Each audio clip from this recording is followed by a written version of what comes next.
آپ نے یہ سماعت کر لیا ہے کہ حضرت زکریا نے اللہ رب العزت کی بارگاہ میں ایک اولاد نرینہ کے لیے دعا فرمائی، جبکہ ان کی عمر تقریباً 80 سال تھی اور ان کی اہلیہ بھی ضعیفہ تھیں۔ مزید برآں انہیں بانجھپن کا مرض بھی تھا، ابھی تک ان کی کوئی اولاد نہیں تھی۔ تو حضرت زکریا علی نبینا و علیہ الصلاۃ والتسلیم نے اس نیت سے کہ میری کوئی اولاد ہو جو میری دینی وراثت کو آگے بڑھائے، بنی اسرائیل کی دعوت و تبلیغ اور ہدایت و رہنمائی کی ذمہ داری ادا کرے اور دینی معاملات میں ان کا وارث بنے، اللہ پاک کی بارگاہ میں دعا کی کہ مولا مجھے ایک ستھرا اور پاکیزہ بیٹا عطا فرما۔ اللہ رب العزت نے ان کی دعا قبول فرمائی اور انہیں حضرت یحییٰ علی نبینا و علیہ الصلاۃ والتسلیم کی ولادت کی بشارت عطا فرمائی، اور اس بزرگی کی عمر میں اور ان کی اہلیہ کے ضعف اور بانجھپن کے مرض کے باوجود اللہ پاک نے انہیں حضرت یحییٰ کی شکل میں ایک وارث عطا فرمایا۔ پھر اس کے بعد حضرت یحییٰ کی جب ولادت ہوئی تو اللہ پاک نے ان کی کچھ صفات بیان فرمائی کہ حضرت یحییٰ علی نبینا و علیہ الصلاۃ والتسلیم کے اندر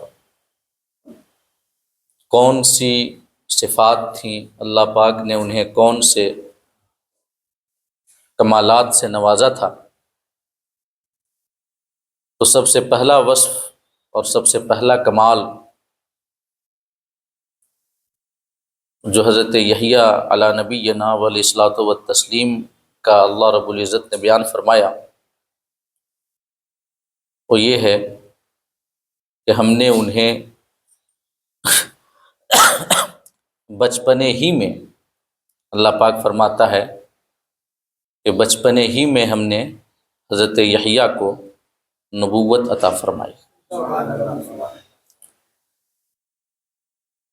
اور ان کا دوسرا وصف جو آیت نمبر 13 میں یعنی 13 میں اللہ پاک نے بیان فرمایا وہ یہ ہے کہ وَحَنَانًا مِن لَدُنَّا، کہ ہم نے اپنی بارگاہ سے، اپنے پاس سے حضرت یحییٰ کو نرم دلی عطا فرمائی۔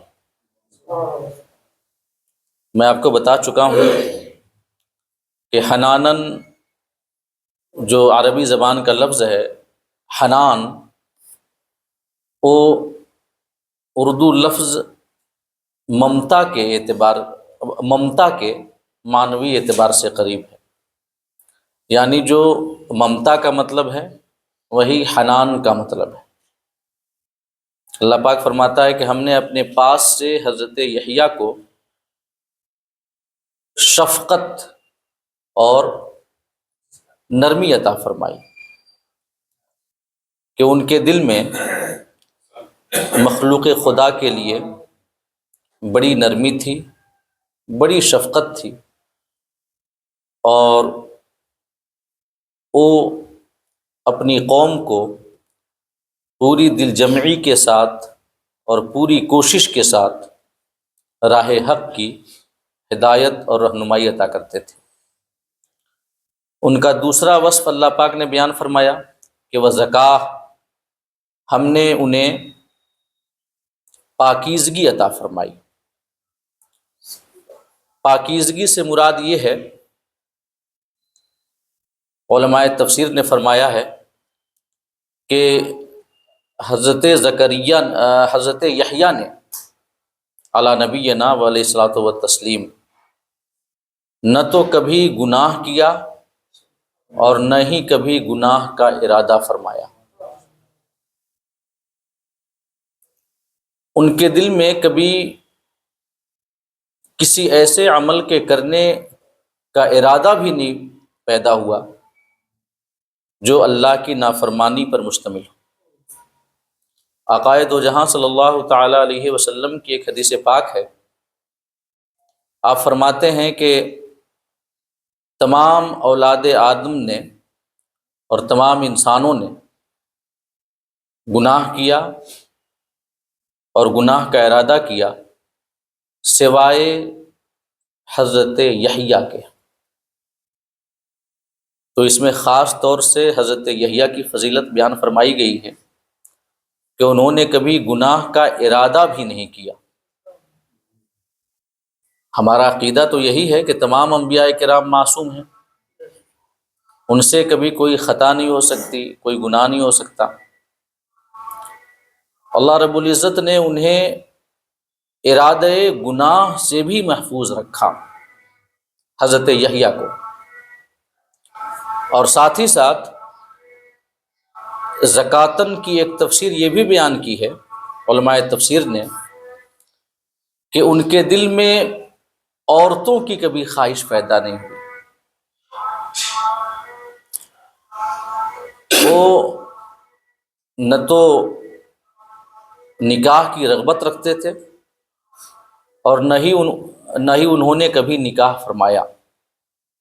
جیسے حضرت عیسیٰ علی نبینا علیہ الصلوۃ والتسلیم نے نکاح نہیں فرمایا، ویسے ہی حضرت یحییٰ نے بھی نکاح نہیں فرمایا، اور ان کے دل میں نکاح یعنی عورتوں کی رغبت بھی پیدا نہیں ہوئی کبھی۔ تو یہ زکاتن کی دو تفسیر علماء کرام سے منقول ہے۔ اس کے بعد حضرت یحییٰ کا ایک اور وصف جو اللہ پاک نے بیان کیا، وَكَانَ تَقِيًّا، کہ یحییٰ متقی شخص تھے اور پرہیزگار شخص تھے۔ اللہ رب العزت نے ان کی تقوی کی شہادت قرآن مجید میں بیان فرمائی، اور تقوی کا جو مفہوم ہے شرعی اصطلاح میں وہ یہ ہے کہ انسان ان تمام کاموں کو کرے جو اللہ پاک نے کرنے کا حکم دیا ہے، اور ان تمام کاموں سے بچے جن سے اللہ رب العزت نے منع فرمایا ہے۔ یہی تقوی کی حقیقت ہے۔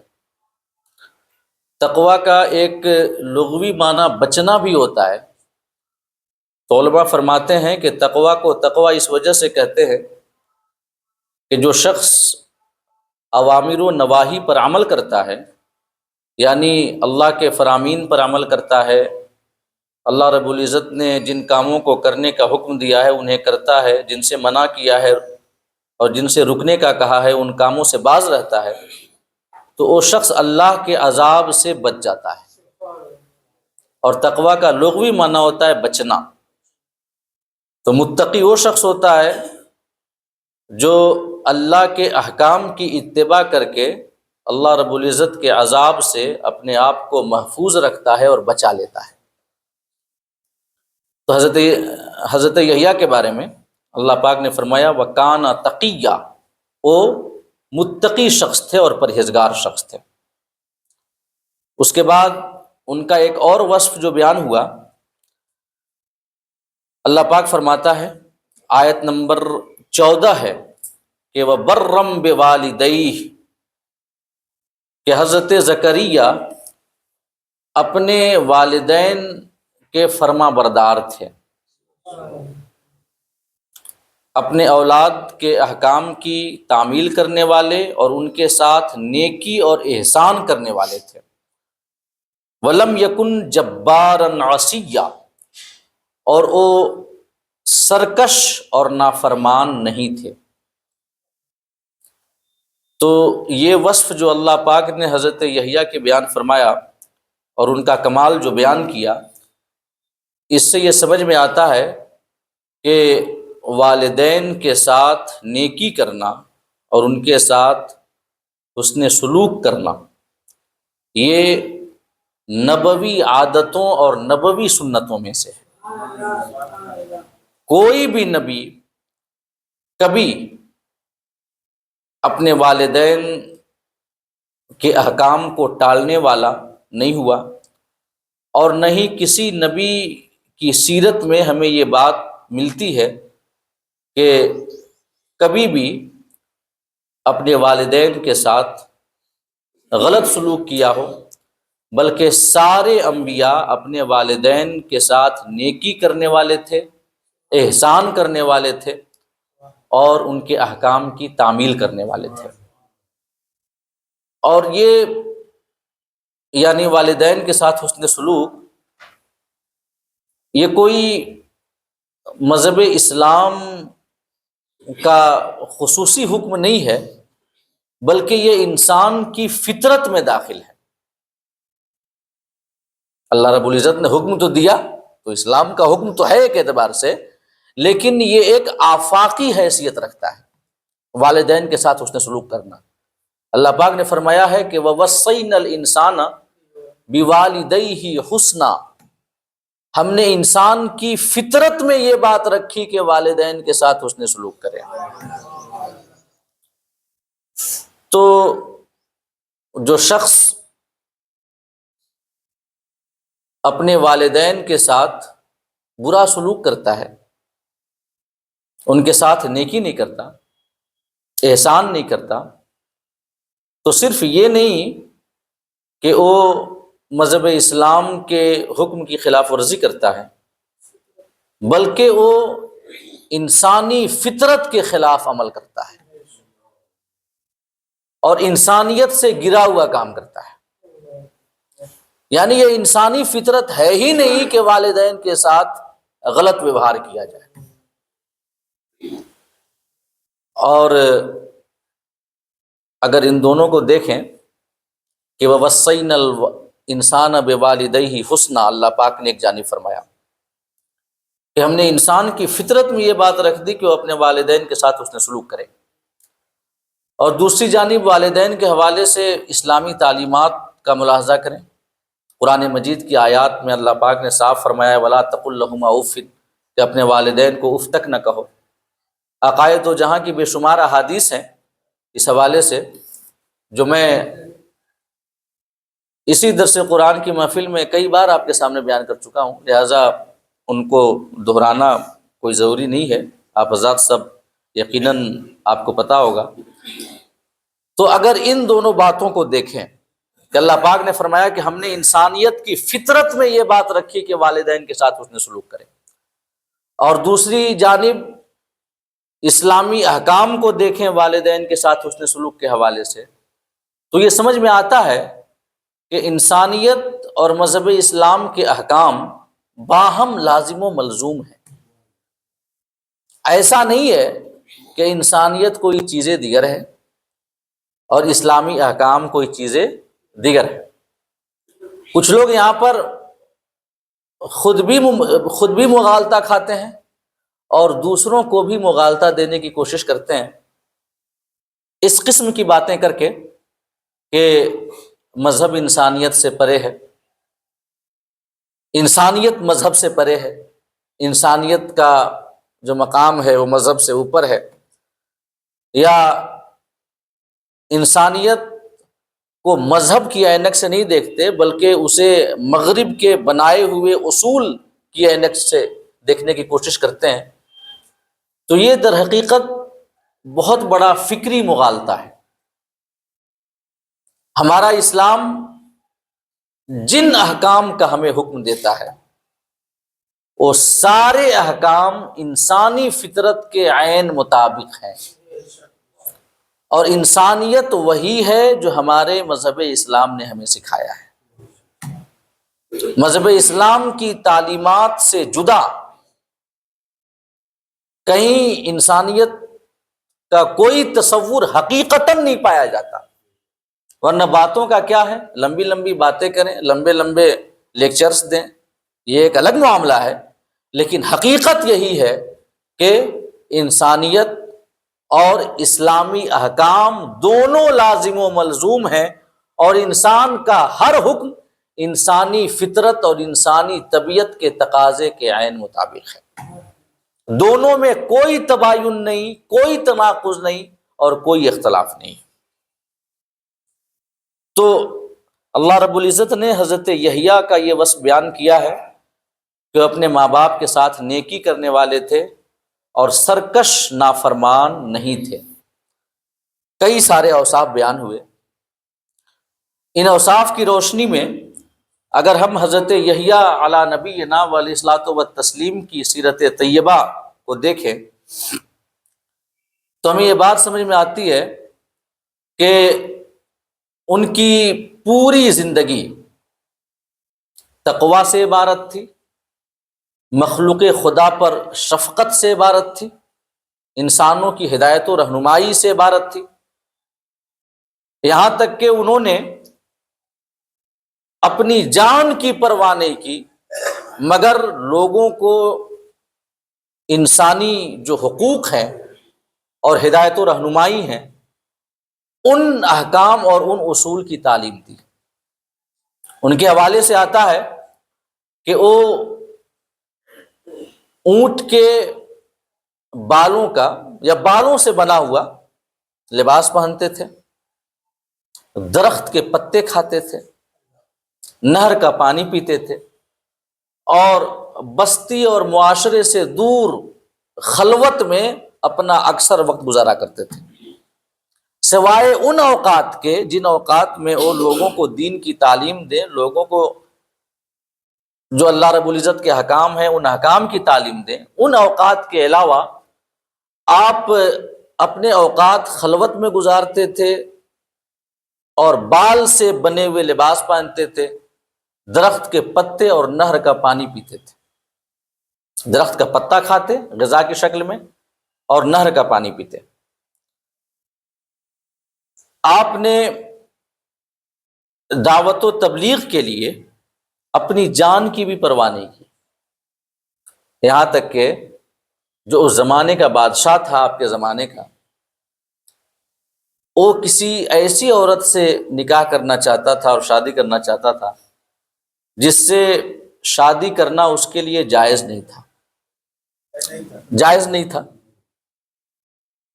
کہ جس سے نکاح کرنا حرام تھا اس کے لیے، اس سے وہ محبت کرتا تھا اور بادشاہ چاہتا تھا اسی عورت سے شادی کرنا۔ حضرت یحییٰ نے بغیر انجام کی پرواہ کیے اس کے سامنے حق بات بیان کیا اور اسے منع کیا کہ اس عورت سے نکاح تمہارے لیے جائز نہیں ہے، لہذا تمہاری شادی نہیں ہو سکتی۔ مگر بادشاہ محبت کرتا تھا، وہ عورت بھی محبت کرتی تھی، تو یہ بات اس عورت کو سخت ناگوار گزری کہ ان کی تبلیغ ہمارے ملکہ بننے کی راہ میں رکاوٹ بن رہی ہے، ہمارے ملکہ بننے کی راہ میں۔ ظاہر ہے بادشاہ سے اس کی شادی ہو جاتی تو ملکہ بن جاتی، تو اس نے سوچا کہ ان کی تبلیغ ہمارے ملکہ بننے کی راہ میں رکاوٹ ہے۔ تو ایک بار جب بادشاہ کسی تیوہار کے موقع پہ باہر جا رہا تھا تو اس عورت نے خاص طور سے باہر نکل کر کے بادشاہ کا استقبال کیا، حالانکہ اس کی عادت نہیں تھی، وہ عام طور سے یہ کام نہیں کرتی تھی، مگر اس نے یہ باہر جاتے وقت بادشاہ کے ساتھ باہر نکلی، اسے رخصت کیا۔ بادشاہ اتنا خوش ہوا کہ اس نے وعدہ کر لیا کہ تم جو چاہو تمہیں وہ چیز ملے گی، تم چاہے جو چیز مانگو۔ تو اس عورت نے بادشاہ سے حضرت یحییٰ کا سر مانگ لیا، تو شخص کافی سٹپٹایا اور یہ کام کرنے سے باز رہا، مگر جانتے ہیں وعدہ خلافی ہر زمانے میں انتہائی معیوب بات رہی ہے۔ وہ بادشاہ سچا تھا، وعدہ کا پکا تھا، تو زبان ہار چکا تھا۔ اس عورت نے اس سے کہا کہ آپ وعدہ کر چکے ہیں کہ میں جو مانگوں آپ وہ دیں گے، تو میں نے آپ سے جو مانگا ہے وہ آپ ہمیں دیں۔ اس بادشاہ نے اپنے کارندوں کو بھیج کر حضرت یحییٰ علی نبینا علیہ الصلوۃ والتسلیم کو شہید کروایا۔ اور روایتوں میں آتا ہے کہ جہاں پر حضرت یحییٰ کو شہید کیا گیا تھا وہیں پر 70,000 بنو اسرائیل بخت نصر کے ہاتھوں مارے گئے۔ بخت نصر جو اللہ رب العزت کی جانب سے ایک مسلط کیا ہوا ظالم حکمران تھا یہودیوں کے اوپر۔ یہودی جیسے ان کے اندر بہت ساری بری عادتیں تھیں، اور انہوں نے بڑے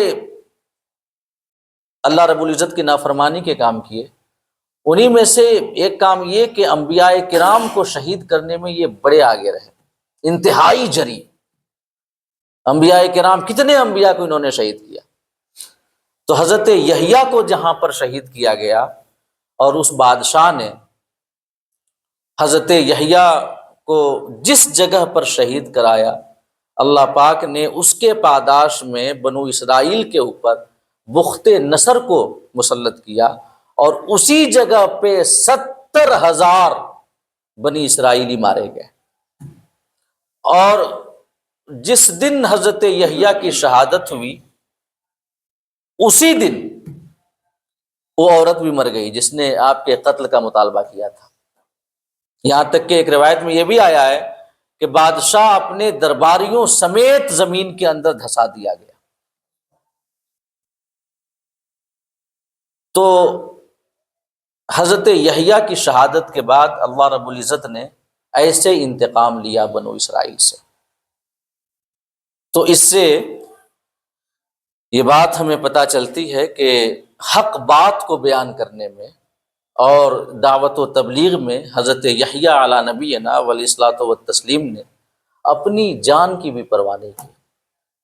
انجام سے بے پرواہ ہو کر نتیجہ کی فکر کیے بنا آپ نے حق بات بادشاہ وقت کے سامنے بیان کی کہ جس عورت سے تمہارا شادی کرنے کا ارادہ ہے وہ عورت تمہارے لیے حرام ہے، تمہارا نکاح اس کے ساتھ نہیں ہو سکتا۔ اور ان کے والد گرامی جو حضرت زکریا ہیں ان کو بھی یہودیوں نے شہید کیا۔ حضرت زکریا علی نبینا علیہ الصلوۃ والتسلیم کو شہید کرنے کے لیے جب یہودی اکٹھے ہوئے تو آپ وہاں سے باہر نکلے تو ابلیس آپ کے پیچھے پیچھے چلا اور لوگوں کو بتاتا گیا کہ زکریا اس راستے میں گئے، اس راستے پہ گئے، یہاں تک کہ حضرت زکریا علی نبینا علیہ الصلوۃ والتسلیم ایک درخت کے پاس سے پہنچے، کے پاس آپ جب پہنچے تو اس درخت سے آپ نے ارشاد فرمایا کہ میری قوم میرے پیچھے پڑی ہے، وہ مجھے شہید کرنا چاہتی ہے، لہٰذا تم مجھے پناہ دو۔ وہ درخت بیچ سے شق ہو گیا اور آپ اس کے اندر تشریف لے گئے، مگر آپ کے کپڑے کا ایک کونا باہر رہ گیا۔ آپ اس درخت کے اندر ہیں اور کونا ایک حصہ باہر رہا، اور ابلیس نے لوگوں کو بتا دیا کہ آؤ یہاں پر دیکھو، اس درخت کے اندر حضرت زکریا ہے اور یہ ان کا کپڑا ہے۔ تو لوگوں نے کہا کہ اس درخت کو جلا دیا جائے، تو ابلیس نے مشورہ دیا کہ نہیں، اسے جلاؤ مت، بلکہ آری سے کاٹ دو۔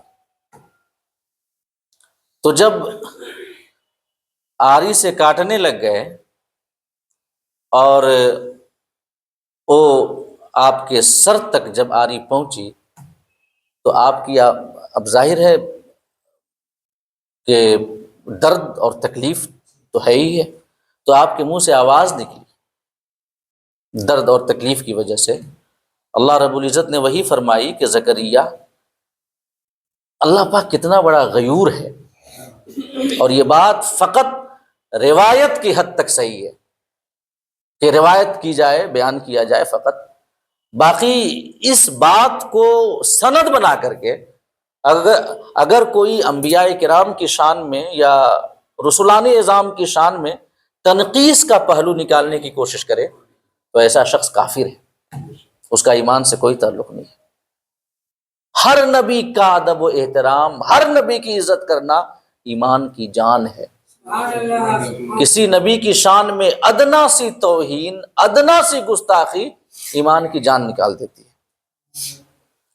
یہ روایت کی حد تک ہے کہ، اور اس سے ہمیں یہ سبق لینا چاہیے، اللہ پاک کتنا بڑا غیور ہے، کتنا بڑا غیور ہے۔ اسے شرکت پسند نہیں ہے کسی بھی بات میں۔ وہ چاہتا ہے کہ ہمارا بندہ ہے ہم سے مانگے، ہمارا بندہ ہے ضرورت کے وقت ہمیں پکارے، ہمارا بندہ ہے کسی چیز کی چاہت تو ہماری بارگاہ میں وہ اپنی ضروریات پیش کرے، کسی اور در پہ کیوں جائے۔ آقا کریم صلی اللہ تعالی وسلم کی ایک حدیث پاک ہے کہ صلی اللہ ما بدا لکم من حوائجکم، تمہاری جو بھی ضروریات ہو رب سے مانگو، حتی ششع النعل، یہاں تک کہ اگر جوتے کا تسمہ ٹوٹ جائے تو تسمہ بھی اپنے رب سے مانگو۔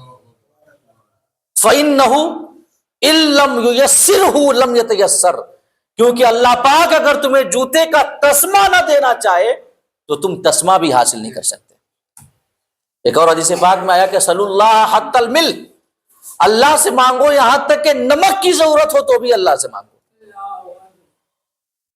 اور آج کل کے حالات کچھ ایسے ہو گئے ہیں اور ہمارے ذہن و فکر کی تربیت کچھ اس انداز میں کی گئی ہے کہ اگر اس قسم کی باتیں کی جائے کہ جو بھی مانگنا ہو اللہ سے مانگو، جو بھی ضرورت ہو رب کی بارگاہ میں پیش کرو، تو سامنے والے کے ذہن میں سب سے پہلا خیال آتا ہے کہ مولانا وہابی کی بات کر رہے ہیں، یہ وہابیت کی سوچ ہے، یہ خیال یہ جو ہے وہابیت کا ہے۔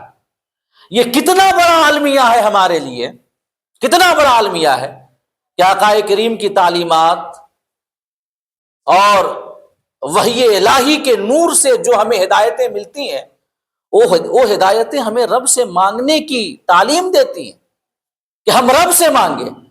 اور اگر ہم رب سے مانگنے کی بات کریں تو اس کو وہابیت سے جوڑا جائے، اسے وہابی فکر سمجھا جائے کہ مطلب رب سے مانگنا وہابیت کا خاصہ ہے، ہم نہیں مانگتے۔ ہاں، ہم واسطے کا انکار نہیں کرتے، وسیلے کا انکار نہیں کرتے، غیر اللہ سے مدد کا انکار نہیں کرتے۔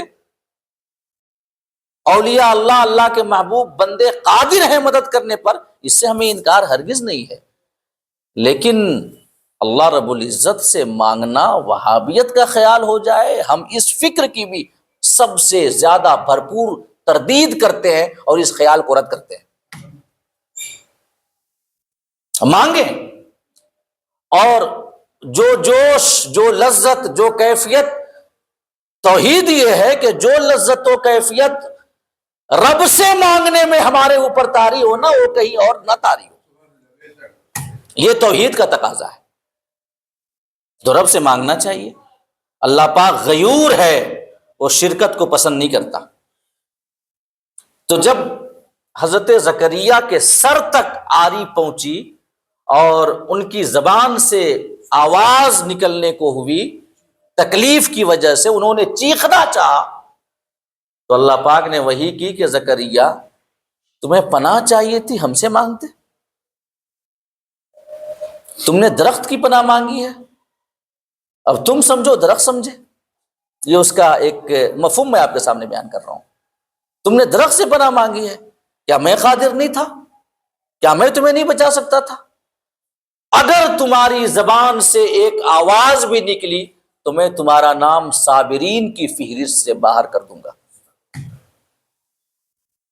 یہ رب کی غیرت ہے، اور یہ رب کا معاملہ ہے، انبیاء اس کے بندے ہیں، وہ چاہے جس طریقے سے اپنے بندوں سے خطاب فرمائے، ماں اور شما کی کوئی حیثیت نہیں ہے کہ ان بارگاہوں میں لب کشائی کر سکے۔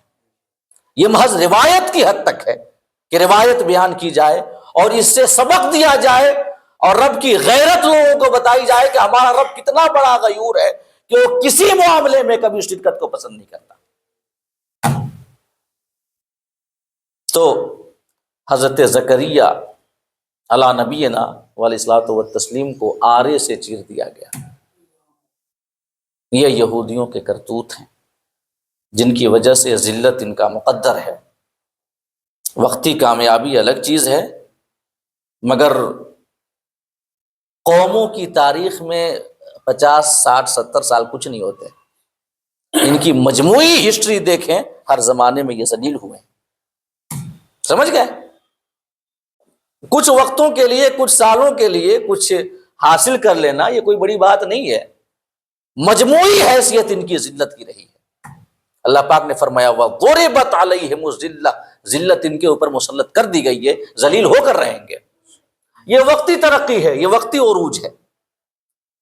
ان کا ہر راستہ ذلت تک جاتا ہے، کیونکہ انہوں نے نبیوں کو شہید کیا ہے، رسولوں کو شہید کیا ہے. ایک مومن کانپ جاتا ہے فقط اس تصور ہی سے کہ کوئی نبی کو شہید کرے. اور حضرت یحییٰ جن کے بارے میں فرمایا گیا کہ وہ مخلوق خدا پر ویسے شفیق تھے، ویسے رحم کرنے والے تھے جیسے والدین اپنی اولاد سے کرتے ہیں. تو یہ حضرت یحییٰ کی سیرت کا ایک مختصر سا بیان اور حضرت زکریہ کی شہادت کا مختصر سا بیان ہے. اس کے بعد اللہ رب العزت نے حضرت یحییٰ علی نبینا علیہ الصلوۃ والتسلیم پر سلام بھیجا. ہم لوگ سلام پڑھتے ہیں نا، یا نبی سلام علیک، یا رسول سلام علیک، عقائد و جہاں صلی اللہ تعالی علیہ وسلم پر. کچھ لوگوں کو لگتا ہے کہ یہ شرکیہ کام ہے، معاذ اللہ رب العالمین،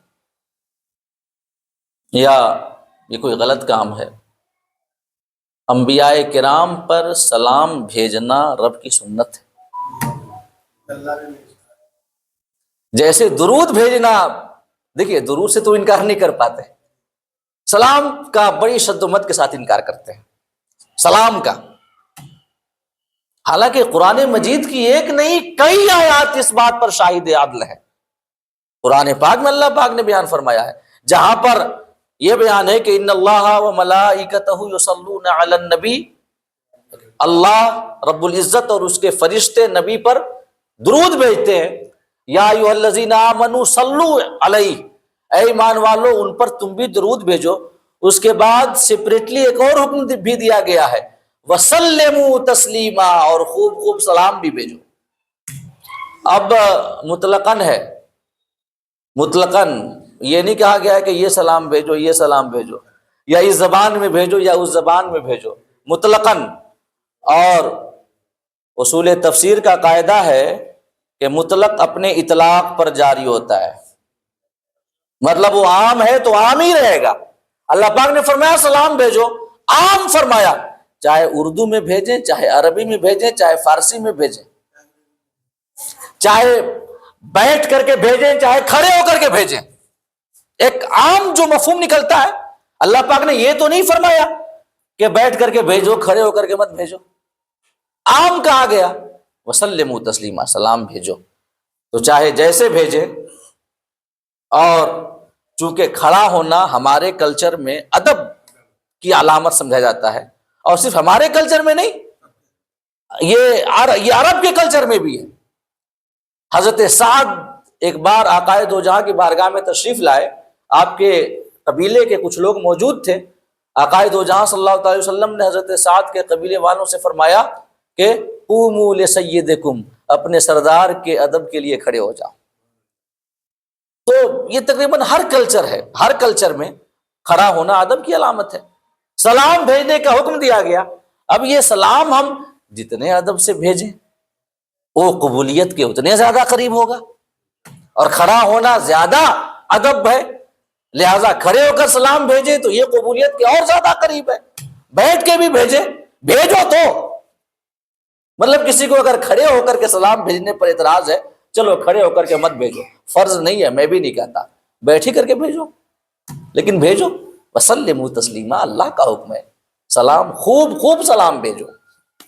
تو کچھ لوگ اس کا انکار کرتے ہیں کہ سلام نہیں بھیجنا چاہیے، یا نبی السلام علیک نہیں پڑھنا چاہیے، مصطفیٰ جان رحمت پہ لاکھوں سلام نہیں پڑھنا چاہیے۔ معاذ اللہ رب العالمین، یہ در حقیقت ایک ایسی فکر ہے جو قرآن سے متصادم ہے، اسلامی تعلیمات سے متصادم ہے۔ اولاً تو اللہ پاک کا حکم موجود ہے وسلموا تسلیما، سلام بھیجو، اور ثانیاً اللہ رب العزت نے خود سلام بھیجا ہے حضرت یحییٰ پر۔ اللہ پاک فرماتا ہے کہ وسلام علیہ یوم ولد ویوم یموت ویوم یبعث حیا، اور ان پر سلامتی ہو، ان پر سلامتی ہو، یا ایسے بھی آپ ترجمہ کیجئے ان پر سلام ہو، یوم ولد جس دن وہ پیدا ہوئے، ویوم یموت اور جس دن ان کی وفات ہوگی، ویوم یبعث حیا اور جس دن وہ دوبارہ زندہ اٹھائے جائیں گے۔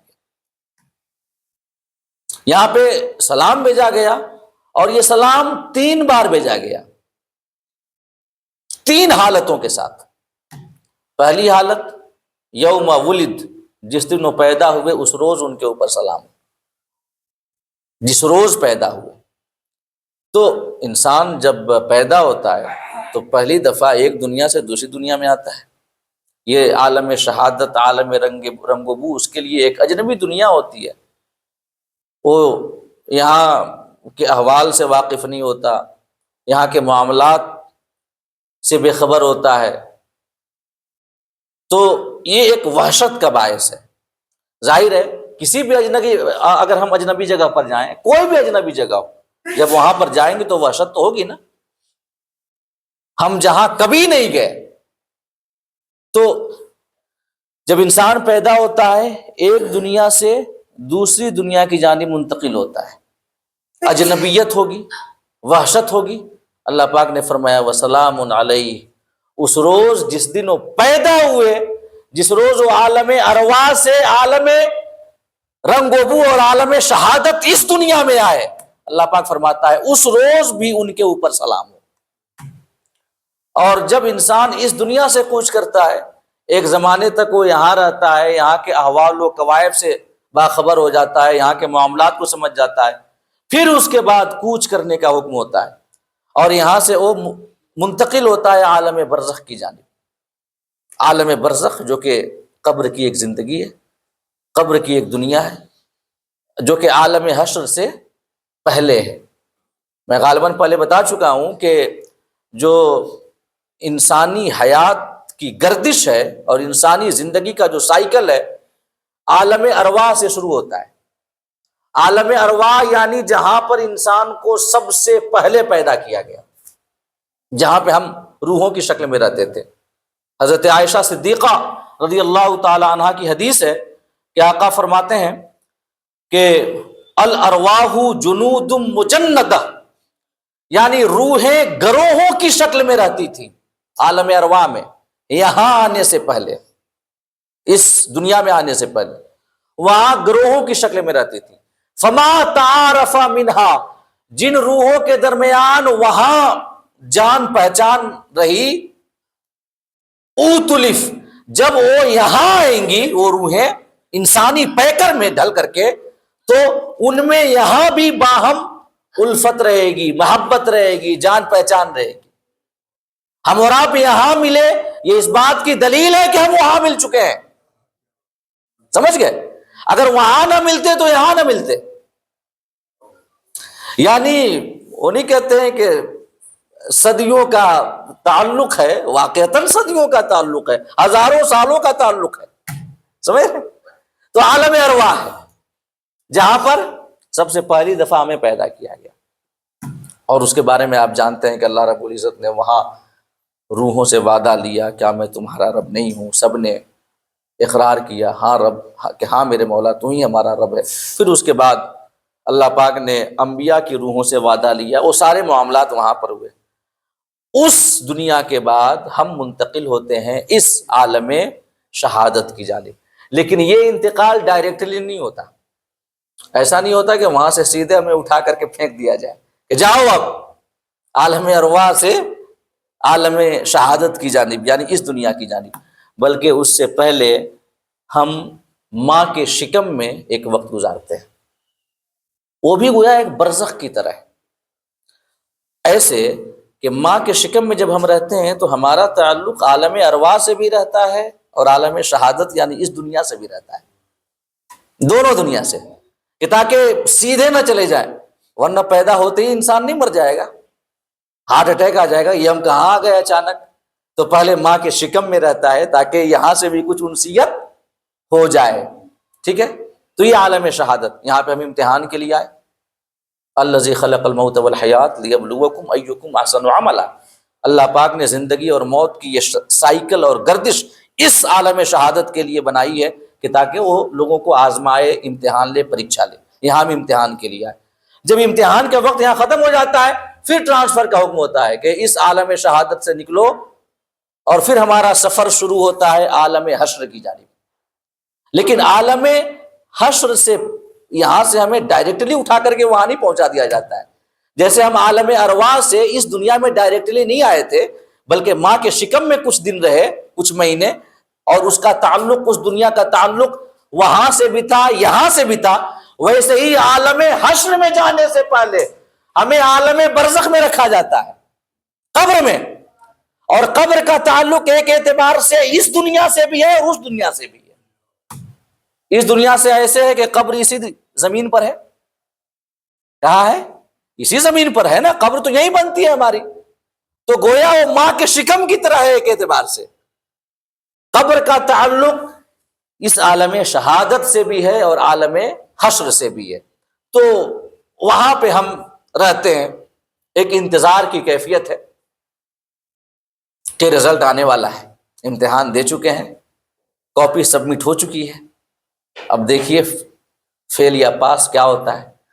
جب پھر عالم برزخ سے ہمیں اٹھا کر کے پھر عالم حشر میں منتقل کیا جاتا ہے، وہاں جہاں پہ یہ رزلٹ آشکارا ہو جائے گا اور بالکل کالا چٹھا سب سامنے آ جائے گا کہ ہم نے کس قسم کا ایگزام دیا، کون سے سوالات حل کیے، کون سے نہیں کیے۔ پھر عالم حشر کے بعد پھر وہاں فیصلہ ہوتا ہے کہ جاؤ یا تو جہنم کی جانب یا تو جنت کی جانب۔ جو جہنم کی جانب چلے گئے دائمی عذاب، اگر مومن ہے تو اپنے گناہ کے مطابق عذاب کاٹ کر کے پھر دوبارہ جنت میں جائیں گے، جو کافر ہے ہمیشہ جہنم میں رہیں گے۔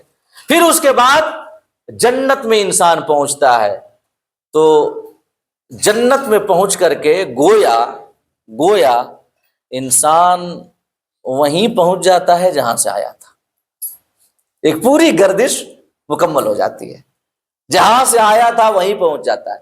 تو جب انسان عالم ارواح سے اس عالم شہادت میں آتا ہے، اجنبی جگہ ہے، وحشت ہوگی۔ اللہ پاک نے فرمایا وَسَلَامٌ عَلَيْهِ يَوْمَ وُلِدَ، کہ یحییٰ جس دن پیدا ہوئے اس روز بھی ان کے اوپر سلام ہو، یعنی کہ جب وہ عالم ارواح سے عالم شہادت کی جانب آئے، اللہ پاک نے ساری وحشتیں مٹا دی، ساری اجنبیتیں ختم کر دی، پہلے ہی اللہ کی رحمتیں ان کے استقبال کے لیے یہاں پر موجود ہیں، اللہ کی جانب سے سلامتی استقبال کے لیے موجود ہے۔ اس کے بعد جب انسان عالم برزخ کی جانب جاتا ہے، قبر میں، وہ بھی ایک اجنبی جگہ ہے، وہاں پر بھی ہم پہلی دفعہ جاتے ہیں، وہاں کے معاملات بھی ہمیں نہیں پتا کہ پتہ نہیں کیسے معاملات ہوں گے، کیا احوال و کوائف ہوں گے، وحشت ہوگی، دل گھبرائے گا۔ اسی وجہ سے کہا جاتا ہے کہ اذان دے دینا چاہیے کہ تاکہ کچھ سکون مل جائے۔ الا بذکر اللہ تطمئن القلوب، قرآن کا واضح ارشاد ہے، اللہ کے ذکر سے دلوں کو سکون ملتا ہے، اطمینان ملتا ہے۔ اجنبی جگہ پہ گیا ہے بندہ، وہاں سے انسیت نہیں ہے، دل گھبرائے گا۔ اللہ کا ذکر کرو بھائی، اللہ کا ذکر کرو، تو اس سے کیا ہوگا کہ وہاں پر اسے اطمینان و سکون مل جائے گا۔ لہذا اذان دے دینا چاہیے، اس چکر میں نہیں پڑنا چاہیے کہ کیا ہے، فرض ہے کہ واجب ہے کہ کیا ہے، ہمیں مردے کو ثواب پہنچانا ہے۔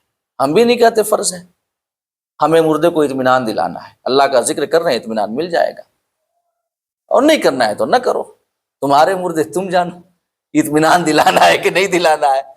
اور یہ اگرچہ قرآن و حدیث سے ثابت نہیں ہے اذان دینا، لیکن اس کی اصل ضرور حدیث سے ثابت ہے، اس کی اصل حدیث سے ثابت ہے۔ کیسے؟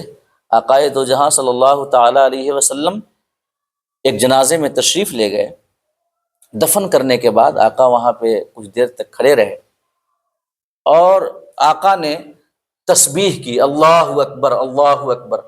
صحابہ کہتے ہیں کہ ہم نے بھی تسبیح کی۔ جب تسبیح کی آقا نے، اس کے بعد صحابہ نے کہ یا رسول اللہ آپ نے تسبیح کیوں کی یہاں پر؟ کیوں اللہ اکبر نعرہ تکبیر کا جو یہ اللہ کی بڑائی ہے آپ نے کیوں بیان کی؟ آقا دو جہاں صلی اللہ علیہ وسلم نے ارشاد فرمایا کہ اس بندے خدا کو قبر نے دبا دیا تھا، تو میں نے اللہ کا ذکر کیا اور اس کی برکت سے قبر نے اسے چھوڑ دیا اور اسے اطمینان و سکون نصیب ہو گیا۔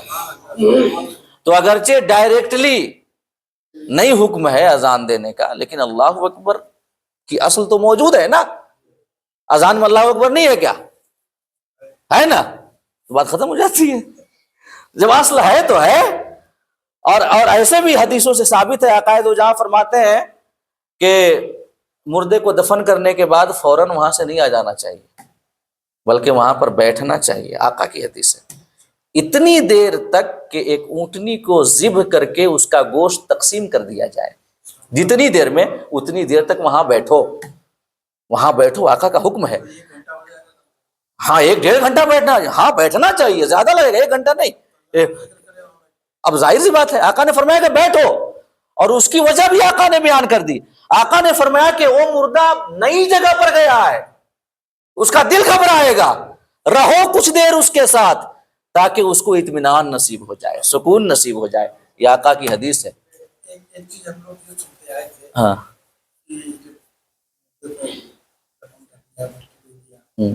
اس کے بعد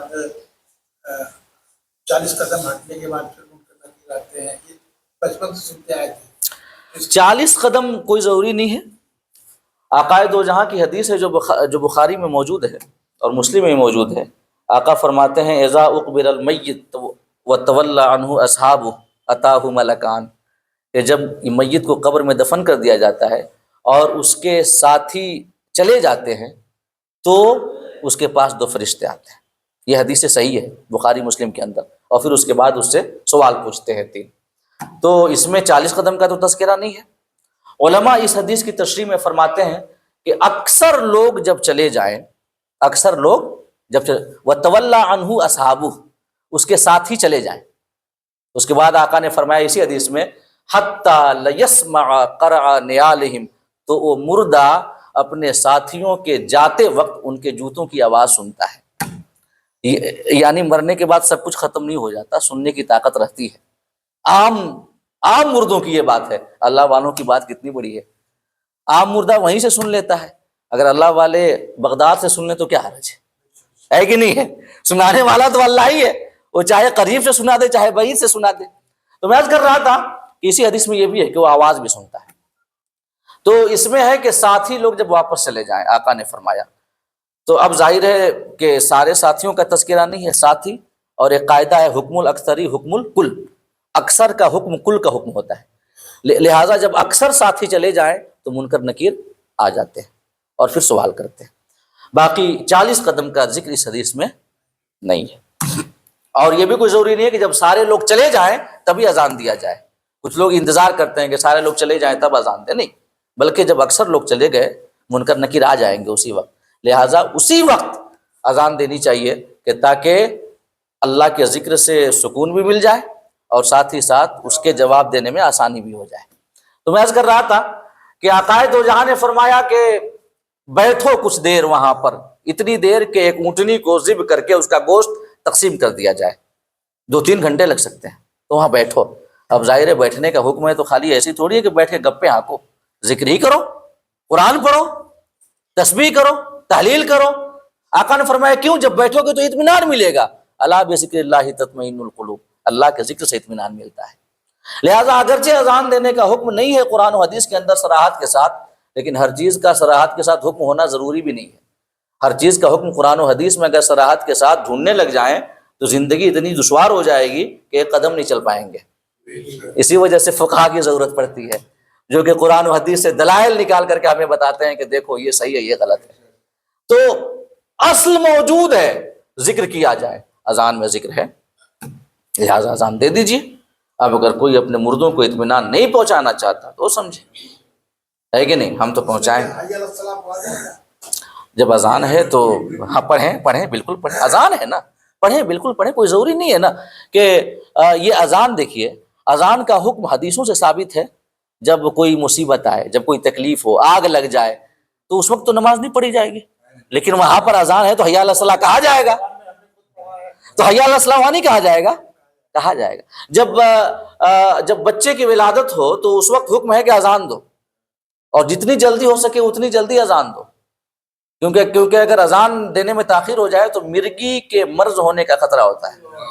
تو جتنی جلدی، اس میں بڑی آج کل لاپرواہی کی جاتی ہے کہ بچے کی ولادت ہو گئی اور 2 دن 3 دن تک وہ ہاسپٹل میں پڑا ہوا ہے۔ ہاں، تو کوشش کرنی چاہیے کہ جلد سے جلد بچے کے کان میں اذان دے دی جائے، ورنہ مرگی کا مرض ہونے کا خطرہ ہوتا ہے۔ تو اب ظاہر ہے کہ اس وقت بھی اذان دینے کا حکم ہے، اقامت کرنے کا بھی حکم ہے۔ دائیں کان میں اذان دو، بائیں کان میں اقامت کرو، تو وہاں پہ نماز تھوڑی ہے، لیکن حی علی الصلاۃ، حی علی الفلاح کہا جائے گا، اقامت کہتے وقت قد قامت الصلاۃ کہا جائے گا۔ مقصود اللہ کا ذکر ہے۔ اقامت میں کیا ہوتا ہے؟ قد قامت الصلاۃ جو کہتے ہیں، ہاں یہ نماز کے کھڑے ہوتے وقت وہ بھی کہا جائے گا؟ وہ بھی کہا جائے گا۔ دائیں میں اذان، بائیں میں اقامت، دائیں میں اذان، بائیں میں اقامت۔ تو میں عرض کر رہا تھا کہ ہم دیں گے اذان کیونکہ ہمیں اطمینان دلانا ہے اپنے مردوں کو، ہم محبت کرتے ہیں۔ تو جب انسان اس دنیا سے عالم برزخ میں جاتا ہے، وہ بھی اجنبی جگہ ہے، وہاں پہ بھی وحشت ہوگی۔ اللہ پاک نے فرمایا وَسَلَامٌ عَلَيْهِ، وہاں پر بھی اللہ کی سلامتی ان کے ساتھ ہے، وہاں پر بھی اللہ کی جانب سے وہاں پہ رحمتیں ان کے استقبال کے لیے پہلے سے موجود ہیں، سلامتی موجود ہے۔ اور سب سے بڑی وحشت تو تب ہوگی جب حشر میں اٹھیں گے، سب سے بڑی وحشت۔ اللہ پاک نے فرمایا وَيَوْمَ يُبْعَثُ حَيًّا، جس دن یحییٰ دوبارہ زندہ اٹھائے جائیں گے، اس روز بھی ان پر سلامتی ہو، اس روز بھی ان پر سلام ہو۔ وہاں بھی کوئی وحشت کا تصور نہیں ہے، اور وہ تو انبیاء ہیں، اللہ والوں کا مقام کتنا بڑا ہے، ان کے لیے کیا کیا انعامات و اکرامات وہاں پر ہوں گے۔ تو اس آیت کریمہ میں 3 سلام پیش کیے گئے ہیں۔ جب پیدا ہوں اس وقت سلام، وسلام علیہ، سلام علیہ کہیے، سلام علیہ کہیے، کوئی فرق نہیں پڑتا، سلام علیہ ان پر سلام ہو، سلام علیہ تم پر سلام ہو، آپ پر سلام ہو، سمجھ گئے؟ یا نبی سلام علیہ، یہی ہے۔ تو 3 بار، جب پیدا ہو تب سلام ہو، جب وہ وفات پا جائیں تب سلام ہو، جس دن دوبارہ زندہ ہوں تب سلام ہو۔ تو اس سے پتہ چلتا ہے کہ انبیاء کرام پر سلام بھیجنا سنت الہیہ ہے، جیسے درود بھیجنا سنت الہیہ ہے، ویسے ہی سلام بھیجنا بھی سنت الہیہ ہے۔ لہٰذا کثرت سے سلام پڑھنا چاہیے، اور درود بھی کثرت سے پڑھنا چاہیے۔ اور سلام بھیجنے میں ایک اور فائدہ یہ ہے کہ شریعتی کا قانون ہے کہ جب کوئی سلام کرے تو جواب دو، جب کوئی سلام کرے تو ہے نا، سلام کرنا سنت ہے، سلام کا جواب دینا۔ اللہ پاک فرماتا ہے اذا حییتم بتحیۃ فحیوا باحسن منها او ردوها، جب کوئی تم سے سلام کرے تو اس کو جواب بہتر طریقے سے دو، یا اس نے جن الفاظ کے ذریعے سلام کہا ہے انہی الفاظ کے ساتھ جواب دے دو، یا تو بہتر یا وہی الفاظ، یہ اس سے کم نہیں، اور یہ حکم استحبابی ہے۔ تو اگر کسی نے السلام علیکم کہا، السلام علیکم ورحمۃ اللہ کہہ دیجیے، بے احسن منہا ہو جائے گا۔ کسی نے السلام علیکم ورحمۃ اللہ کہا، السلام علیکم وبرکاتہ کہہ دیجیے، بے احسن منہا ہو جائے گا۔ یا کسی نے السلام علیکم ورحمۃ اللہ وبرکاتہ کہا تو کیا کہیں گے اس کے بعد؟ کچھ اور بڑھائیں گے؟ نہیں بڑھائیں گے، بس اتنا ہی کہیں گے، کیونکہ مشروع اتنا ہی ہے، کانسیپٹ یہیں تک ہے، اس سے آگے سلام کا کانسیپٹ نہیں ہے۔ کہ اگر کسی نے السلام علیکم ورحمۃ اللہ وبرکاتہ کہا تو ہم جواب میں اتنا ہی کہیں گے، اس سے زیادہ وہ سلام کے کانسیپٹ سے باہر کی چیز ہے، ہماری اختراعات ہیں کہ ہم نے اپنی جانب سے جو بنا لیے ہیں۔ تو قرآن میں فرمایا جب کوئی سلام کرے تو جواب دو، یہ اسلام کا حکم ہے۔ تو سلام بھیجنے میں ایک فائدہ یہ بھی ہے کہ جب اسلام کا یہ حکم ہے کہ سلام کرو تو سلام کا جواب دو، تو جب ہم اپنے آقا کو سلام پیش کریں تو یہ ہمارا ایمان اور ہماری محبت کہتی ہے کہ ادھر سے جواب ضرور آئے گا، ہے نا؟ حالانکہ یہ وہ سلام شرعی نہیں ہے کہ جواب دینا واجب ہو، جیسے ہم نے آپ کو سلام کیا آپ کے اوپر جواب دینا واجب ہے، تو وہ اس قسم کا سلام تو نہیں ہے، لیکن پھر بھی ان کی رحمت سے ہمیں امید ہے، جو ان کے دلوں میں شفقت ہے ہمارے لیے، اس سے ہمیں امید ہے کہ جب ہم یہاں سے سلام بھیجیں گے تو پلٹ کے وہاں سے جواب ضرور آئے گا، درود بھیجیں گے رب کی بارگاہ سے جواب، اور یہ اس کا جواب آئے گا کہ تم نے ایک بار درود بھیجا ہے، ہم تم پر 10 رحمتیں نازل کر رہے ہیں۔ وہاں سے جب ہم نے سلام بھیجا آقا کی بارگاہ میں، السلام علیک محبوب، آپ کو سلام، تو ہمیں یقین ہے کہ وہاں سے آقا ضرور جواب دیں گے، اور آقا جواب دے دیں کہ تم پر بھی سلامتی ہو، اس کے بعد تو بیڑا پار ہے، یہاں بھی اور وہاں بھی، ہے کہ نہیں ہے؟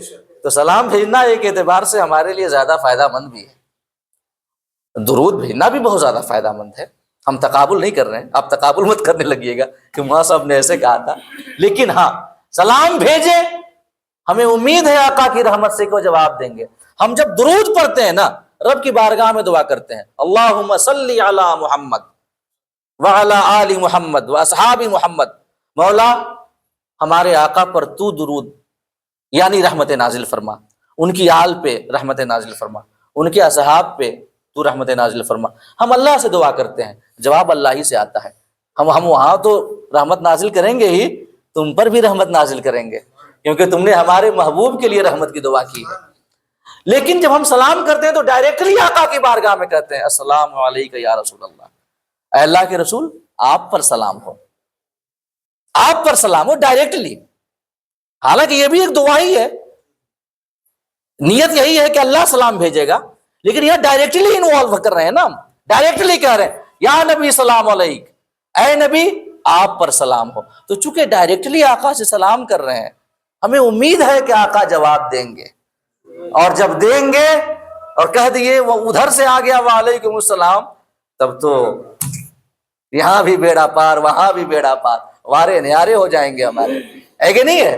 آقا کی بارگاہ سے کیا نہیں ملتا، وہاں سے سلامتی کی دعا مل جائے، اس سے بڑھ کر اور کیا ہے؟ اللہ پاک ہم سب کو کہنے اور سننے سے زیادہ عمل کرنے کی توفیق عطا فرمائے، ہمارے دلوں میں اپنے تمام محبوبوں کی محبت کا چراغ روشن فرمائے، ہمارے ظاہر کو ان کی سنتوں کی اتباع سے پاکیزہ اور ستھرا بنانے کی توفیق عطا فرمائے، آمین وآخر دعوانا ان الحمد للہ رب العالمین۔ اگلی نشست میں انشاءاللہ حضرت مریم اور حضرت عیسیٰ علی نبینا وعلیہ السلام کا واقعہ موجود ہے، حضرت عیسیٰ کی ولادت کا۔